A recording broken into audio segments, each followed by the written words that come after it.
Dios les bendiga, amados hermanos. Es una bendición una vez más el poder reunirnos en el nombre de Jesús para alabar al Señor, para compartir con ustedes la palabra del Señor, para adorarlo, porque la palabra de Dios dice que el Señor habita en medio de la alabanza de su pueblo. Así que bienvenidos, mis queridos hermanos.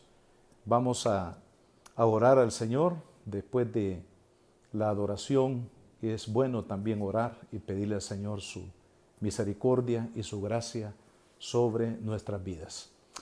Amado Padre, gracias te damos, Señor, este día por la oportunidad que tú nos concedes de poder, Señor, venir delante de tu presencia para adorarte, Jesús, para agradecerte por toda bondad y misericordia, Padre, y para pedirte, Señor amado, que tu Espíritu, Señor, fluya a través de tu palabra, a través de tu Espíritu, Señor, que esa palabra llegue a lo más profundo de nuestro corazón y que podamos recibir todo lo que tú tienes para nosotros este día, Padre. En el nombre de Jesús lo pedimos. Amén y amén. Mis amados hermanos, es una bendición una vez más el poderles saludar en el nombre de Jesús y dar gracias a Dios por todo lo que el Señor nos permite hacer desde a través de estos medios. Realmente necesitamos esa comunión, ¿verdad? Como siempre estamos acostumbrados a adorar al Señor juntos en la iglesia, pero bueno, llegará el momento, probablemente nos estamos acercando a ese día que de nuevo podamos abrir nuestros templos para que la iglesia del Señor se reúna para glorificar a Dios, como dice la Escritura, ¿verdad? Que es bueno congregarnos, porque ahí es donde el Señor envía bendición y vida eterna, donde estamos 2 o 3 reunidos en su nombre, dijo Cristo, ahí está Él en medio de nosotros. Así que bienvenidos, amados hermanos, gracias por sintonizarnos y esperamos también el poder orar al final por algunas de las necesidades que hay en el pueblo de Dios y que confiamos que el Señor traerá esa bendición a nuestras vidas. Así que les pido, si usted tiene su Biblia ahí a la mano, el Señor en estos últimos días, esta semana, nos ha guiado a hablar acerca de la fe. Hemos tocado varios mensajes, varias enseñanzas durante esta semana acerca de la fe. Y una vez más vamos a hablar acerca de este tema. Puntualmente el tema para este día es toca por la fe a Jesús. Toca por la fe a Jesús. Y leemos la palabra en Marcos capítulo 5 y versículo 25 dice, pero una mujer que desde hacía 12 años padecía de flujo de sangre y había sufrido mucho de muchos médicos y gastado todo lo que tenía y nada había aprovechado, antes le iba peor. Cuando oyó hablar de Jesús, vino por detrás entre la multitud y tocó su manto, porque decía, si tocare tan solamente el manto, seré salva. Y enseguida la fuente de su sangre se secó y sintió en el cuerpo que estaba sana de aquel azote. Luego Jesús, conociendo en sí mismo el poder que había salido de él, volviéndose a la multitud, dijo, ¿quién me ha tocado mis vestidos? Sus discípulos le dijeron, ¿ves que la multitud te aprieta y dices, ¿quién me ha tocado? Pero él miraba alrededor para ver quién había hecho esto. Entonces la mujer, temiendo y temblando, sabiendo lo que en ella había sido hecho, vino y se postró delante de él y le dijo toda la verdad. Y él le dijo, hija, tu fe te ha hecho salva, ve en paz y queda sana de tu azote. Vemos en el contexto de este pasaje de la Escritura que el Señor está obrando milagros, es decir, Él está atendiendo las necesidades de cada persona. El Señor sanó leprosos, levantó paralíticos, resucitó a los muertos, multiplicó los panes, fortaleció la vida del cansado, del atribulado, invitó a venir a Él a todos aquellos que estaban cargados porque Él los haría descansar. Es decir, que en el ministerio de Jesús siempre vemos esa apertura del Señor para ayudar al necesitado, ayudar a todo aquel que sufre por diferentes causas en el mundo. Y quiero decirles que esa obra de Cristo sigue vigente. Él sigue tocando las vidas, Él sigue abriendo los brazos de misericordia para que todos aquellos que tenemos necesidad vengamos a Él. Esto es lo que hace la diferencia en el mundo religioso, ¿verdad? Que la religión muchas veces se fundamenta en rituales, en oraciones, digamos en creencias, en formatos para poder sentir paz en el corazón, en meditaciones, en pensar de manera positiva, etc. Pero la diferencia en Cristo es que Él como persona, como Dios vivo que está en medio de la humanidad, en medio de los hombres, en medio de las familias, en medio del mundo entero, la diferencia es que Él está presente y que Él mismo nos invita para que nosotros podamos venir a Él, los que están cansados, cargados. Esa naturaleza de Cristo de amar y de ayudar, prácticamente yo lo veo como el atractivo de su ministerio, de su labor, de su ministración. Es por eso que a Jesús, desde el momento mismo que comenzó su ministerio, vemos que las multitudes venían, las multitudes le seguían.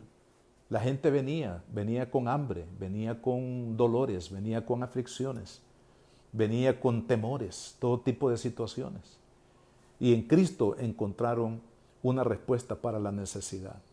Quiero decirles que ese mismo Cristo que hizo miles de milagros mientras Él estuvo aquí en la tierra, el que abrió los brazos para el necesitado, el que se detuvo para oír el clamor de un ciego, el clamor de un leproso, el clamor de una viuda, de una madre afligida, ese mismo Jesús está entre nosotros hoy en día y Él seguirá obrando, Él seguirá haciendo esos milagros mientras nosotros sepamos tocarle. Le he llamado a este mensaje tocando a Jesús por la fe, o cómo tocar a Jesús, porque específicamente esta mujer, en el contexto de esta historia que hemos leído, se muestra esa figura, ¿verdad? Esa figura de esta mujer que se propuso tan solo, dice ella, tocar el borde de las vestiduras de Jesús. De ahí que el tema que quiero compartir es toca por la fe a Jesús. Tomando esto en cuenta, quiero que veamos algunas cosas en este pasaje de la Escritura. Primero, el sufrimiento prolongado. La Biblia dice que esta mujer, versículo 25 que hemos leído, de hacía 12 años que padecía de esta enfermedad. Era un flujo de sangre, era una hemorragia que de manera continua esta mujer tenía en su cuerpo, de tal manera que, imagínense, sufrir 12 años de una enfermedad. Por supuesto que hay otras personas que han sufrido más años aún, probablemente de 20, 30 años, algunos probablemente desde su nacimiento sufren algún tipo de enfermedad, algún tipo de dolor. Esta enfermedad prolongada nos identifica, amados hermanos, con la naturaleza del ser humano. El ser humano, definitivamente, a raíz del pecado en este mundo, nosotros enfrentamos el sufrimiento.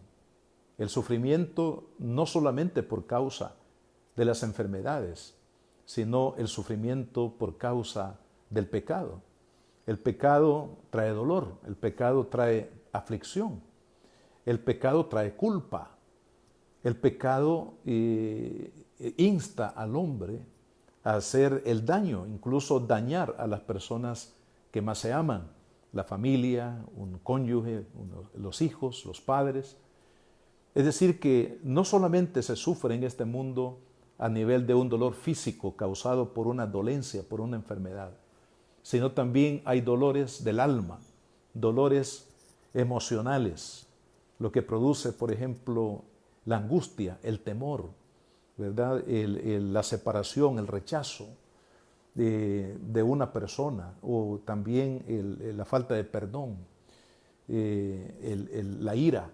Todas estas cosas que ebullen del corazón del ser humano, que tienen su origen en el pecado, sus consecuencias es dolor. No puede haber paz, dice la Biblia, para el pecador. No hay paz para el pecador, es decir, no hay paz para aquel que vive dominado por el pecado, y el pecado produce ese tipo de efectos que son muy dañinos. ¿Cuántas personas, por ejemplo, están en un lugar de reclusión, en una cárcel? Precisamente porque no supieron dominar esos efectos del pecado, y ahora sufren la separación de la familia, sufren el estar en un ambiente, digamos, difícil, un ambiente de soledad, un ambiente de temor, de angustia, precisamente porque hay dolor en el corazón del hombre a causa del pecado. Incluso las enfermedades que el ser humano sufre, como esta enfermedad de esta mujer, del flujo de sangre, son precisamente consecuencia del pecado, porque cuando Dios creó a la primer pareja humana, Adán y Eva, de acuerdo a las Escrituras, los hizo perfectos, los hizo, no conocían el dolor, no conocían la preocupación, no conocían la angustia, precisamente porque su relación con Dios era perfecta. Pero a raíz del pecado, el dolor aparece en el escenario de la humanidad. Es más, después de que Dios sacó a Adán y Eva del huerto del Edén, dice la palabra que con sudor y con sufrimiento, con mucho esfuerzo, Adán tenía que trabajar para comer del fruto de lo que él sembrara. Es decir, apareció la fatiga. Por otro lado, apareció la culpa, apareció el miedo, el temor. Y en el caso de la mujer, dice la palabra que se aumentaría en ella el dolor al momento de dar a luz. Más adelante vienen otros tipos de dolores, por ejemplo, la enemistad o envidia que había entre sus dos hijos. Y finalmente, la muerte de Abel por su propio hermano, que levantó su mano contra él. Y así, hermanos, vemos que desde el principio el sufrimiento al ser humano ha sido un sufrimiento prácticamente, diríamos, como el patrimonio de la humanidad, precisamente como causa del pecado. Y no hay nada que pueda aliviar ese dolor, ¿verdad? Nosotros vamos a ser acompañados por el dolor de una o de otra forma mientras estemos sobre esta tierra.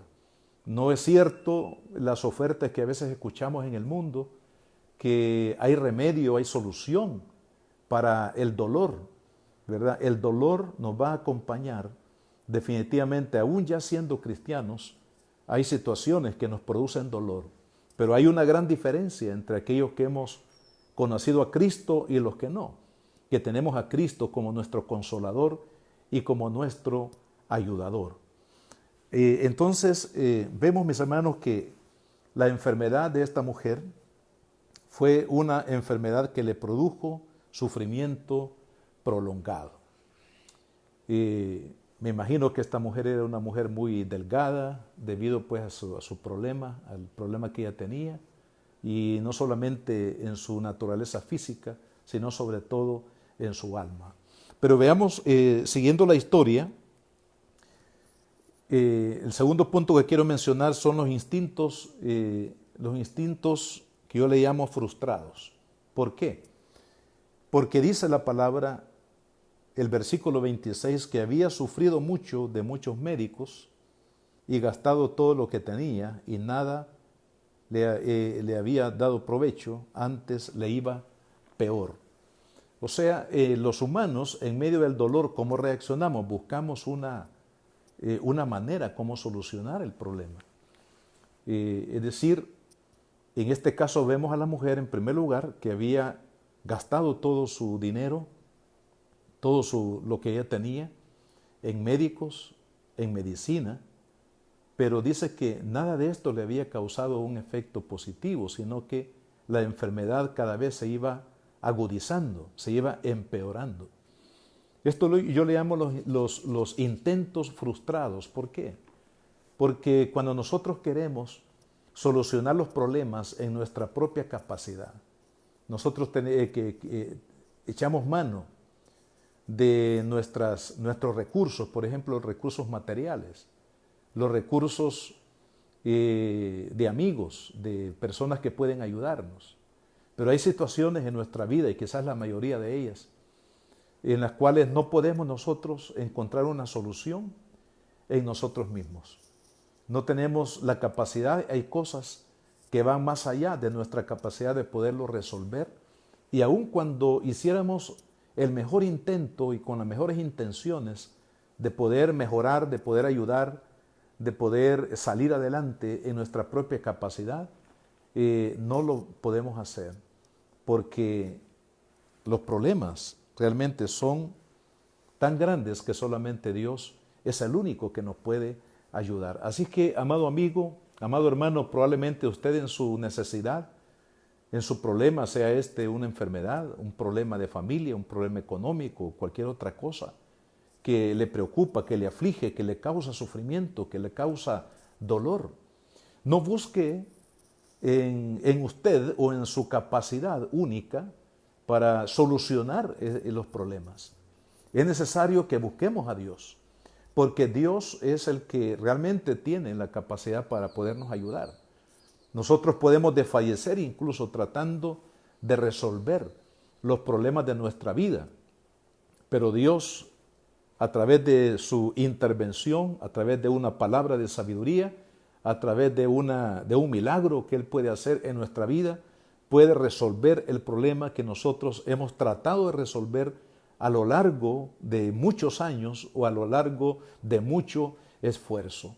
Entonces, cuando nosotros tratamos de solucionar los problemas en nuestra capacidad, nos vamos a frustrar.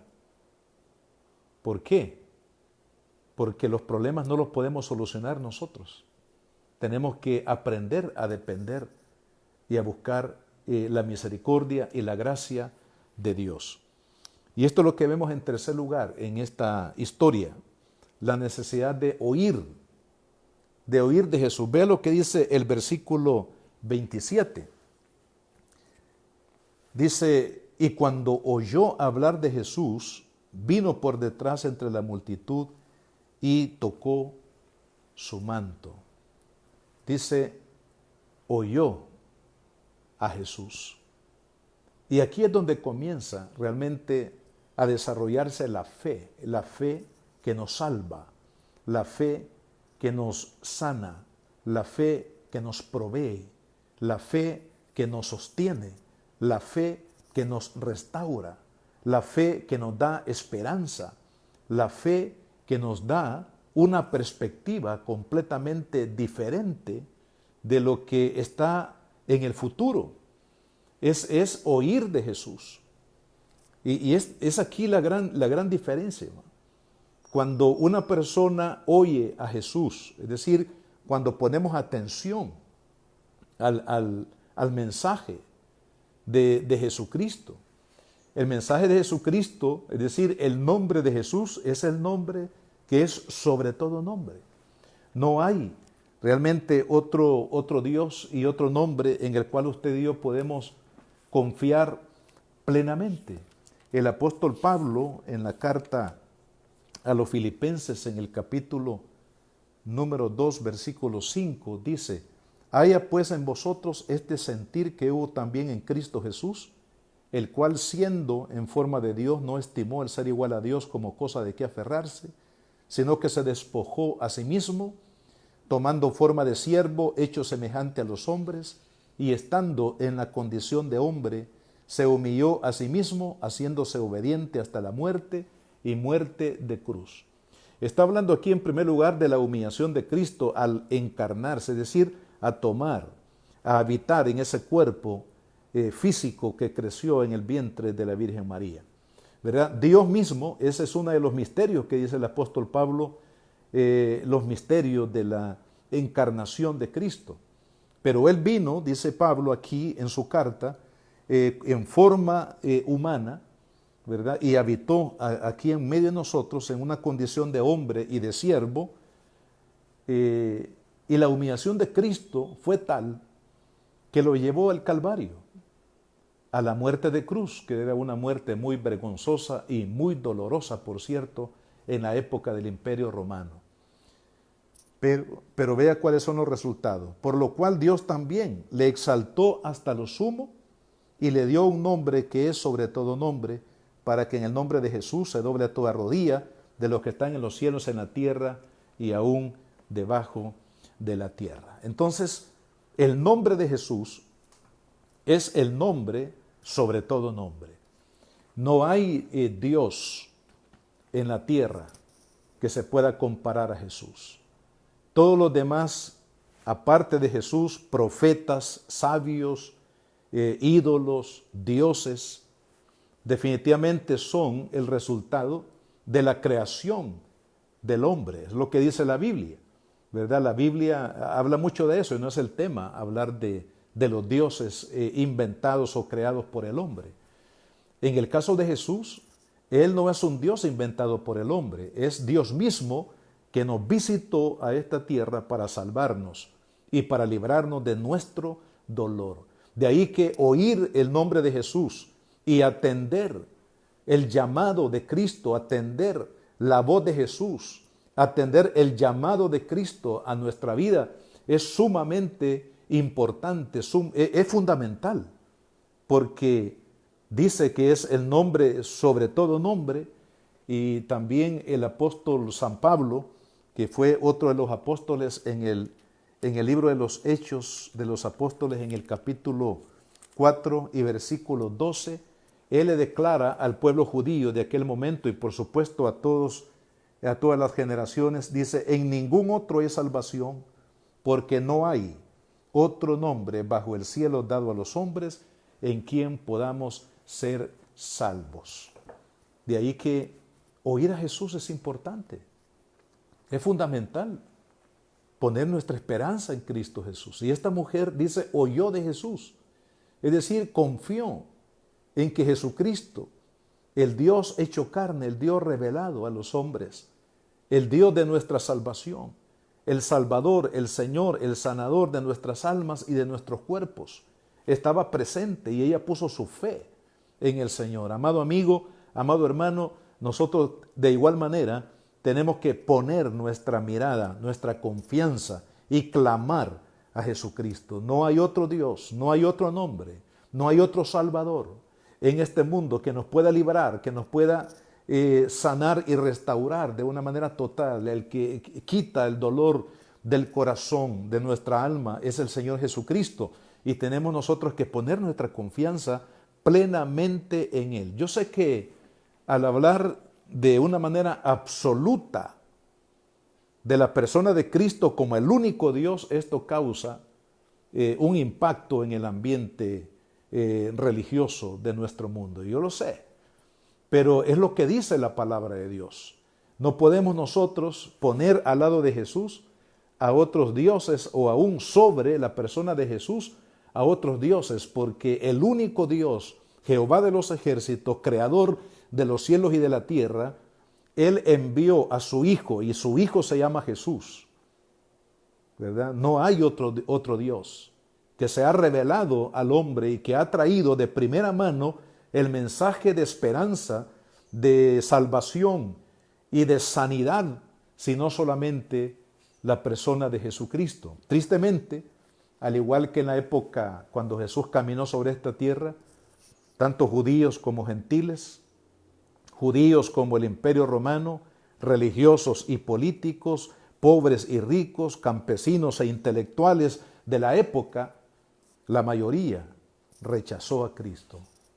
Y ese ha sido realmente, hermanos, el problema del por qué el dolor se agudiza, se profundiza y muchas personas tristemente mueren con ese dolor en el alma o con ese dolor del cuerpo sin tener un ayudador, un consolador, porque han rechazado a Cristo, no han querido oír de Jesús y en el nombre de Jesús. Y amado hermano, su dolor solamente Cristo lo puede sanar. Estimado amigo, su necesidad, por muy grande que sea, su problema, por muy profundo que sea, su atadura, por muy fuerte que sea, Jesucristo es el único que le puede ayudar. Él tiene, sí, el poder efectivo para quitar de raíz el dolor más profundo de nuestra vida, que es el dolor causado por el pecado. Entonces la fe comienza a desarrollarse cuando oímos a Jesús, cuando le damos un lugar a Cristo en nuestra vida. Ahora, en segundo lugar, o yendo más adelante ¿cómo es que podemos tocar entonces? Hagámonos la pregunta, ¿cómo tocamos a Jesús para recibir su bendición? ¿Cómo lo tocamos? ¿Cómo lo hizo esta mujer? Veamos el proceso. En el versículo 28 dice, porque decía, si tocare tan solamente su manto, seré salva. En otras palabras, ella creyó en su corazón antes de tocar el borde del vestido de Jesús. Ya ella, dentro de sí, dice, porque decía para sí mismo, es decir, ella estaba internamente declarando que si solo tocaba a Jesús sería salva. Es decir, que la fe, hermanos, se inicia cuando nos enfocamos en Cristo, pero también la fe se fortalece, hermanos, cuando nosotros creemos en la obra de Jesús y la declaramos en nuestro corazón. Vea que esto es importante, este proceso, porque las cosas que se ven, dice la Biblia, fueron hechas de lo que no se veía. Es decir, la fe es primero antes de ver los hechos. Antes de ver el milagro, la fe tiene que estar en el corazón. Y eso es lo que el Señor pide de cada uno de nosotros. Que nosotros creamos en el Hijo de Dios. Que creamos en el poder de Jesucristo. Para que luego podamos ver las obras que el Señor Jesucristo hará a través de la fe. Por eso dice la Biblia en Hebreos 11:1, es pues la fe, la certeza de lo que se espera y la convicción de lo que no se ve. Es decir, la fe no es ver las cosas que han sucedido, milagros de sanidad, milagros de multiplicación de alimento, milagro de protección. No, eso es lo que se ve. Pero lo que se ve, hubo algo que lo anticipó, algo que generó lo que ahora vemos, y esa es la fe.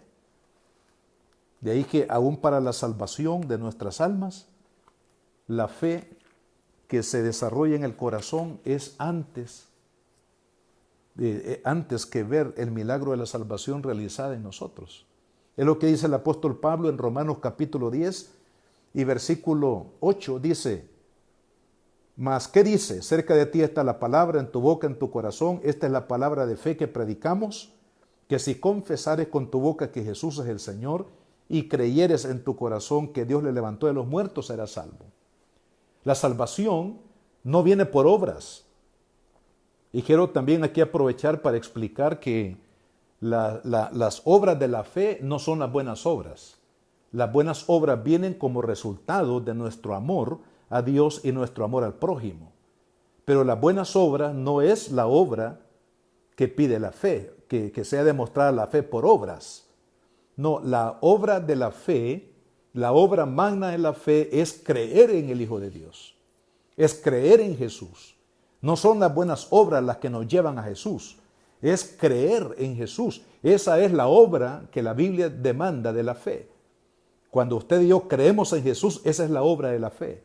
Ahora, las buenas obras vienen como resultado, pero no ganamos la salvación, nada de lo de Dios lo podemos ganar a través de las buenas obras, sino la fe. Por eso es que Pablo habla aquí de confesión con la boca, pero habla de fe en el corazón. Dice, si creyeres en tu corazón, si creyeres en Jesús en tu corazón, y lo confiesas con tu boca, es decir, lo interno con lo externo, el corazón con los labios, entonces verás la salvación. Serás salvo.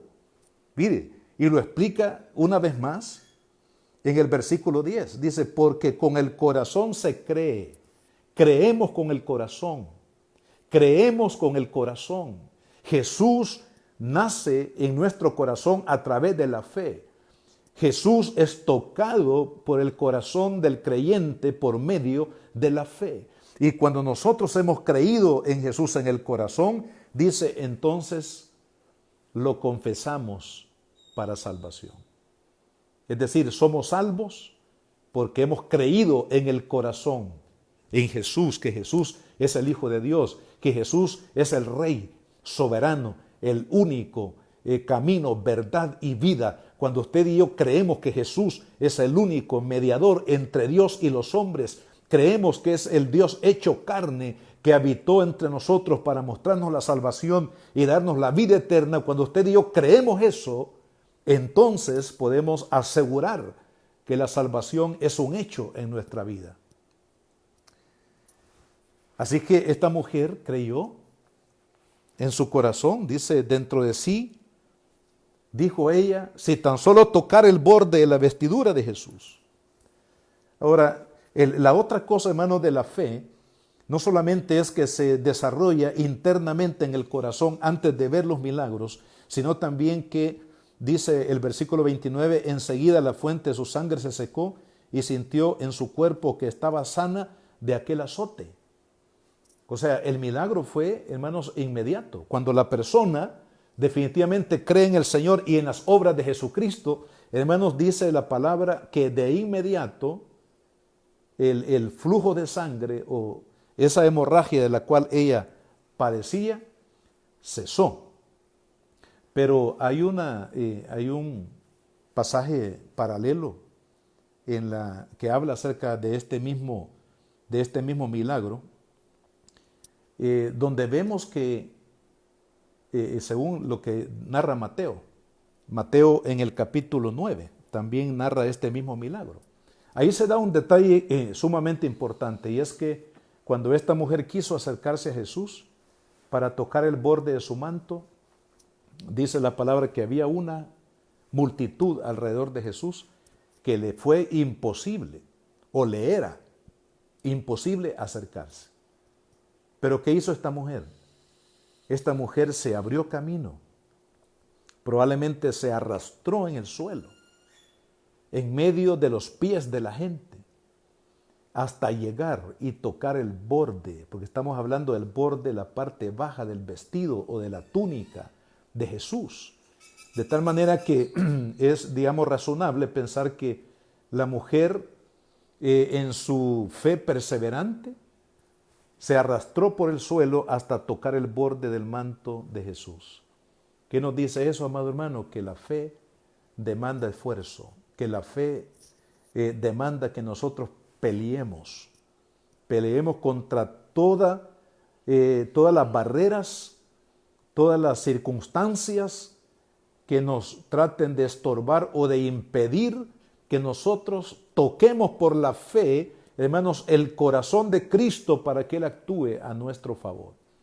Y una de las cosas que quiero señalar, más que algo físico, en el caso de esta mujer fue un obstáculo físico que no le permitía acercarse con libertad a Jesús y que se abrió campo para tocarlo. Pero me quiero referir a la incredulidad. La incredulidad es quizás el obstáculo más grande que el ser humano tiene para tocar por la fe a Jesús, para recibir el milagro de salvación y todos los demás milagros que Jesús hace a nuestro favor. La incredulidad. Es tan grave la incredulidad que la Biblia dice, hermanos, que el pueblo judío, el pueblo de Israel, especialmente hablando de los religiosos de la época, y ellos eran muy influyentes, porque no olvidemos que la religión que imperaba era el judaísmo, ¿verdad? Y los líderes del judaísmo mantenían, pues, el control, o mantenían sus creencias muy de manera disciplinada sobre aquellos que seguían la religión del judaísmo de la época, muy estrictos como hoy en día, ¿verdad? Hay personas muy estrictas en cuanto a las normas de pensar, de creer que las personas deben de tener en los diferentes movimientos religiosos. Es más, hubo una época en el mundo, hermanos, que la Biblia era prohibido que se leyera. Prácticamente la Biblia estaba como escondida, ¿verdad? Incluso habían amenazas de que la persona se podía volver loca o desquiciada si leía la Biblia por sí mismo. A ese grado llegó, hermanos, la religión en un momento determinado de apartar la Biblia, la palabra de Dios, de ser accesible para las personas y leer la palabra. ¿Y qué es lo que produjo esto? Produjo una generación de incredulidad hacia Cristo. Porque quiero decirle que la palabra Dios la usa todo mundo. Hay naciones en el mundo que tienen hasta millones de dioses a quienes adoran y usan la misma palabra, Dios.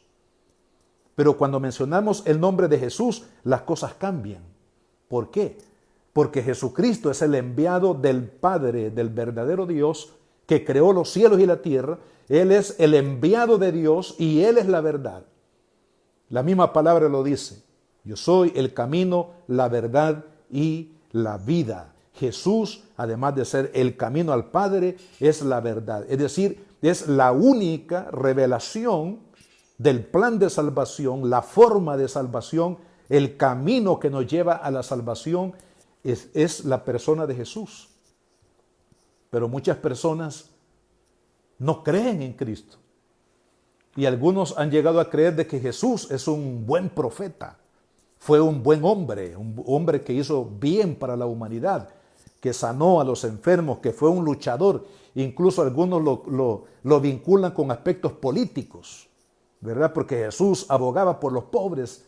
Pero todo eso, hermano, todo eso definitivamente es una manera como no revelar o estorbar la verdad. Jesús es más que un profeta, más que un hombre que hizo milagros, más que un hombre que se identificó con la necesidad del pobre, del rico y de todo ser humano. Jesús es Dios. Jesús es el Hijo de Dios. Y todo aquel que cree que Jesucristo es el Hijo de Dios y que Dios le levantó entre los muertos será salvo.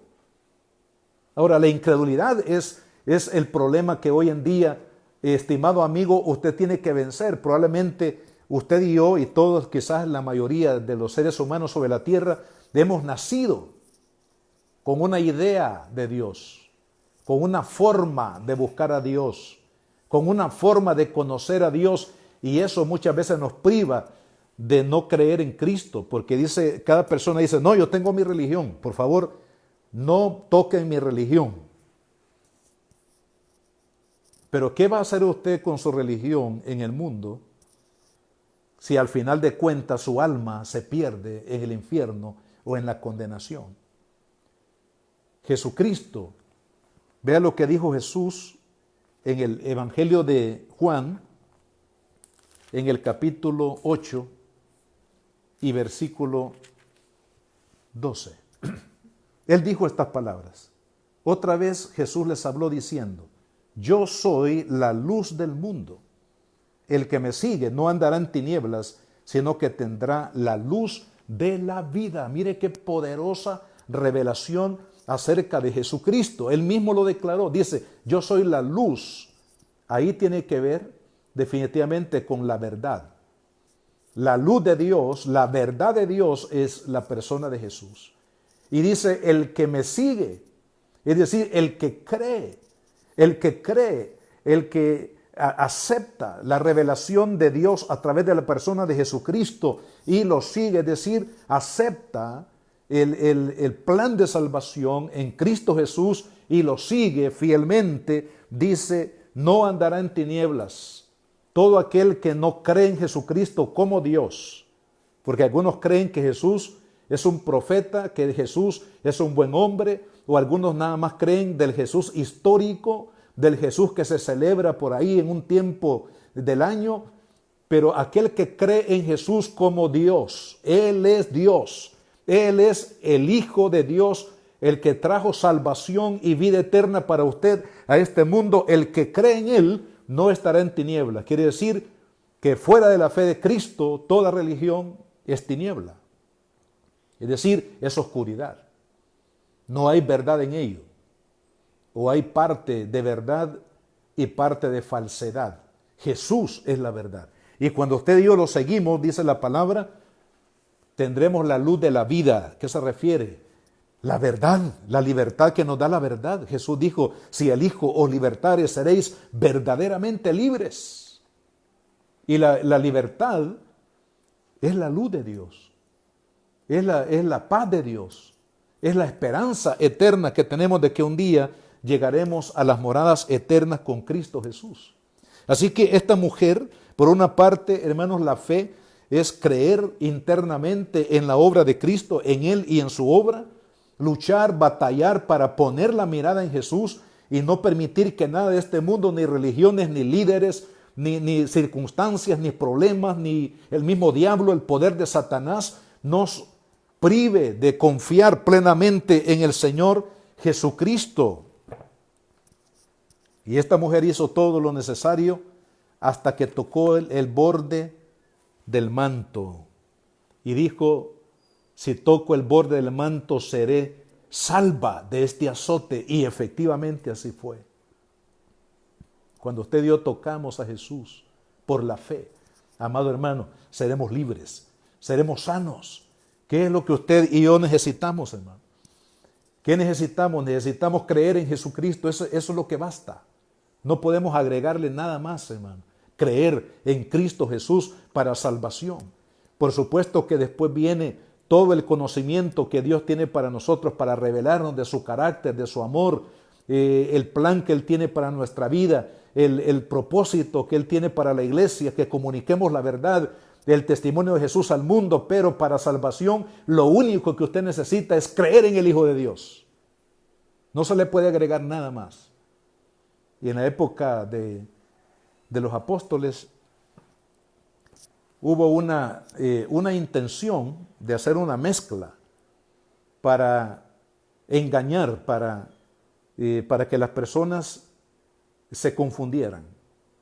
Y se levantó una idea creo que fue entre el judaísmo, que sí se aceptaba que Jesús era Dios, el Hijo de Dios, y que había que aceptarlo para salvación, pero que la salvación tenía que complementarse de alguna manera siguiendo las normativas y las enseñanzas que la religión había prescrito. En otras palabras, Jesús más las obras de la religión igual salvación. Pero eso no es cierto. Lo único que usted y yo necesitamos para salvación es creer en el Hijo de Dios. De tal manera amó Dios al mundo que ha dado a su Hijo unigénito para que todo aquel que en Él cree no se pierda, mas tenga vida eterna. El apóstol Pablo en la carta a los Romanos capítulo 5 dice justificado, versículo 1, justificados pues por la fe tenemos paz para con Dios por medio de Jesucristo. Eso es lo único que usted y yo necesitamos para salvación, creer en el Hijo de Dios y aceptar ese medio de gracia. Nada más. Congregarse, aprender de la Biblia, nutrirnos con la palabra, entender el propósito de Dios, servir a Dios mientras estemos sobre la tierra. Eso es lo que viene después. Pero no podemos decir que debo de aprender de Dios, conocer a Dios, conocer el plan de Dios, conocer o servir a Dios, servir al prójimo y después voy a ser salvo. No, la salvación es primero. Y eso es lo importante que vemos en este caso. Ella creyó en Jesucristo y de inmediato el milagro ocurrió en su vida.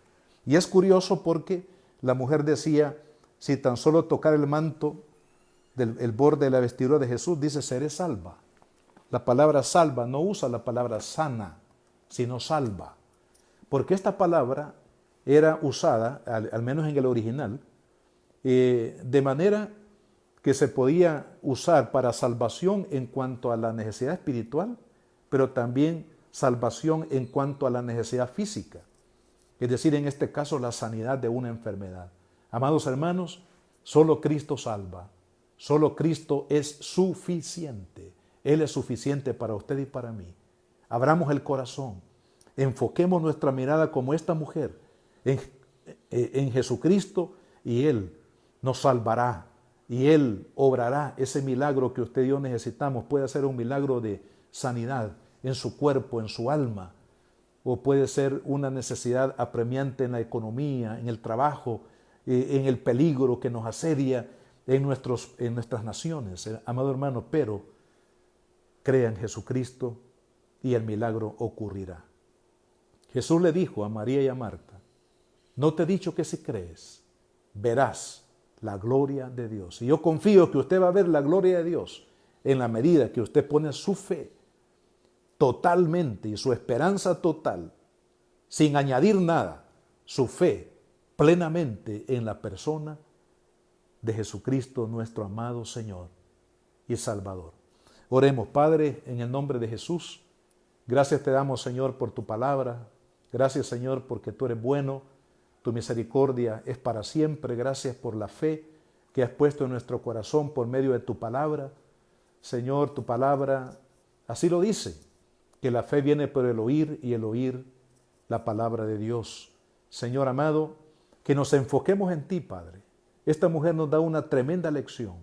Enfocar la vida, la mirada, la esperanza únicamente en Jesucristo para recibir el milagro de la salvación y todas las demás bendiciones que tú tienes para nosotros. Sanidad del cuerpo, sanidad en una relación, provisión que necesitamos, Señor, para sobrevivir con nuestra familia. Es decir, tú lo sabes todo, Padre.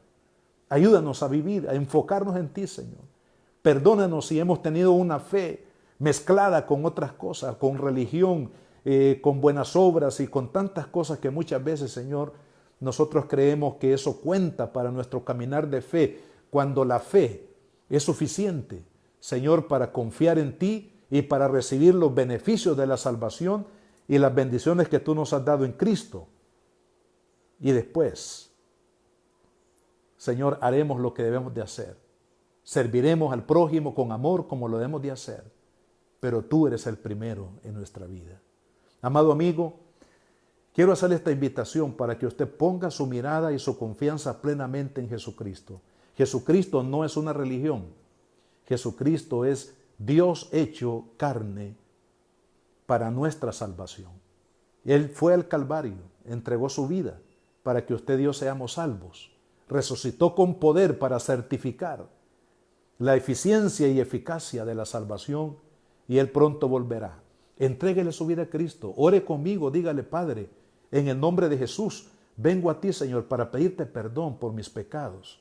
Pedirte perdón porque probablemente, Señor, he estado transitando caminos de error en búsqueda de esa paz que necesita mi alma. Pero ahora reconozco por el Evangelio que Jesucristo es el Hijo de Dios, que Jesucristo es el único camino, verdad y vida, el único que salva, el único que perdona, el único que restaura. Y este día yo, Jesús, te recibo en mi corazón como mi único y suficiente Salvador. Perdóname, límpiame, cámbiame, dame la vida eterna que tú has prometido, Señor. Y te pido que a partir de este día, Señor, que tú me recibes como uno de tus hijos, me ayudes para poder conocer lo que está en tu corazón y para poder ser un instrumento en tus manos para bendecir al prójimo, a la humanidad, con el pan de la salvación y con todas aquellas cosas que yo puedo hacer para ayudar, aliviar el dolor del mundo que sufre. Señor amado, gracias, Padre, en el nombre de Jesús. Ahora vamos a orar por cada necesidad, amado hermano.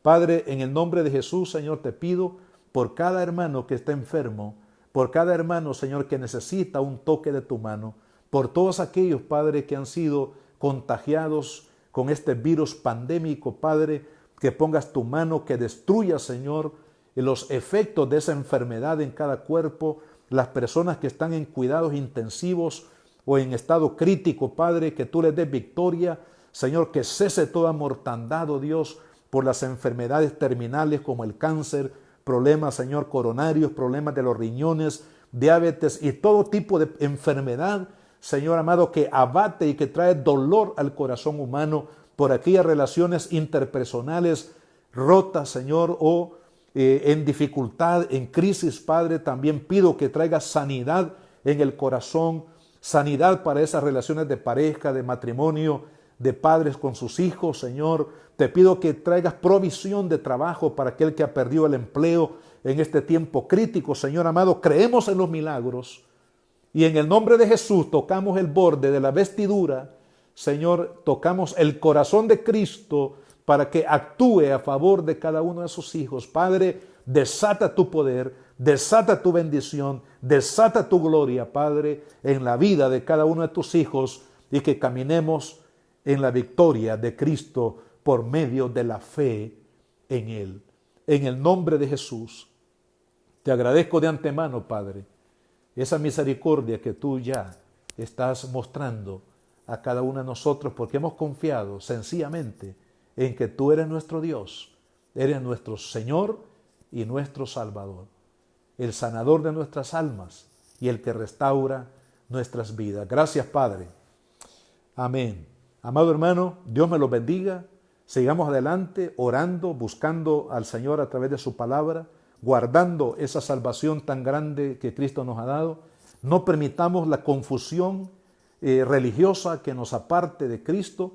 Sigamos a Cristo, Él es el único camino, verdad y vida. Y al igual que esta mujer nos enseña, enfoquemos nuestra mirada en Jesús. Que Dios les bendiga.